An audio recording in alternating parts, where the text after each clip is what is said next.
the strangest looking ferry ever built. It could carry up to 8 cars and 300 passengers. The deck was raised and lowered by steam winches, and the service was discontinued in 1966. These first Ferguson vessels were all tugs, dredgers or barges, but in 1908 the yard built its first ferry, Vehicular Ferry Boat Number 3, named by the Clyde Navigation Trust, became known to Glaswegians as the Finneystone Horse Ferry because of the horse-drawn carts it carried across the river, near where the Finneystone crane stands today, and I've been there. The strange-looking vessel had a deck that could be raised or lowered by winches to the level of the quays, depending on the height of the tide. Very clever. A second of these horse ferries, Vehicular Ferryboat Number 4, was built for the Govan crossing in 1938. They were still ferrying vehicles across the river into the mid-1960s, when the new Clyde tunnel made them redundant. Ferryboat Number 4 stats. Official number 165931. Flag GBR. Launch date 19th of March 1938. Vessel type ferry, passenger and vehicle. Built steel. Builder Ferguson Brothers, Port Glasgow. Yard Newark. Yard number 321. Tonnage 275 GRT. Length 83 feet 3 inches. Breadth 45 feet. And draft 9 foot 4 inches. Engine builder Davy Paxman and Company Limited, Colchester.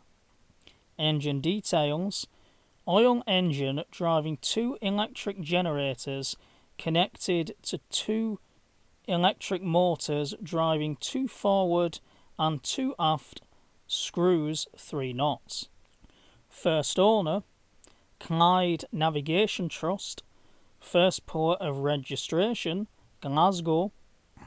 Subsequent owner and registration history Clyde Port Authority, Glasgow.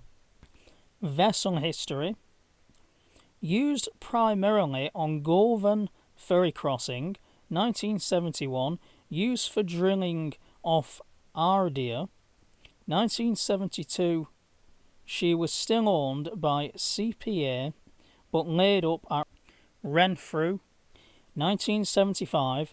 She was sold for work at Leith, associated with the North Sea oil industry. Fate: broken up in 1982.